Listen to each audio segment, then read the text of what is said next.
But let me take you through the journey so far of this hardcore world, okay? Day 0. Suddenly, I am alive. All at once, the many innumerable stimuli of life hit my senses and overwhelmed me. I could smell and see and hear and taste and feel things I had never even conceived of these things before. Life is a new, unique experience. And it is one of pain and struggle, agony. I come alive with the sudden realization that with life comes the threat of death, and that every moment must be spent in a waking devotion to a singular, profound goal: survival. I've come across a village in the savannah, near where my heart first began to pump.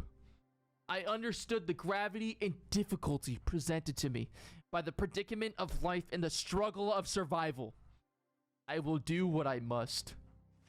Energized by the sudden desperation of the air being drawn through my lungs, I pillage and conquer the village, my hands remaining bloodless.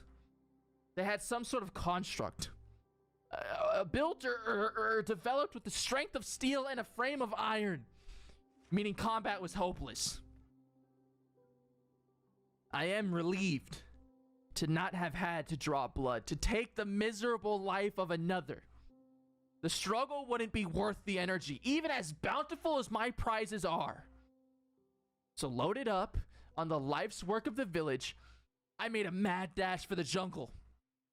The wild is my home, for I am an apex predator. I was put on this cube to do one thing and one thing only: conquer. Day 1. Sleep was fruitless. Tossing and turning with a paranoia gripping my muscles and twisting my aorta. This paranoia cannot be healthy. Shelter is the immediate priority. Was looking for an ideal location to erect a rough shelter to avoid the rain and the fear of darkness.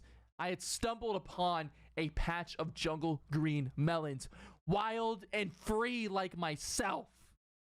Passionately, I decide I must begin growing melons. They, and them alone, are like me, wild and free. I found a river. It will suit my needs nicely. I would write my plans, but should I falter and be struck down like a fool, I refuse to allow the victor to take everything from me, even from my corpse. Even dead, I conquer. Day 2.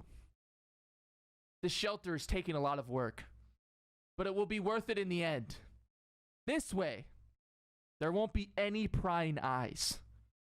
I can work and gain strength in privacy, alone and away from any would-be contenders. I need to add the B. I end my day with beloved and tasty conquest of the cow flesh I've been carrying on my person. Meat might be my favorite dish. Day 3. Shelter work continues, and my satisfaction with the product assembled grows. Though, the amount of resources and time this is burning is slightly aggravating, I must admit. And that's the story so far. Ah!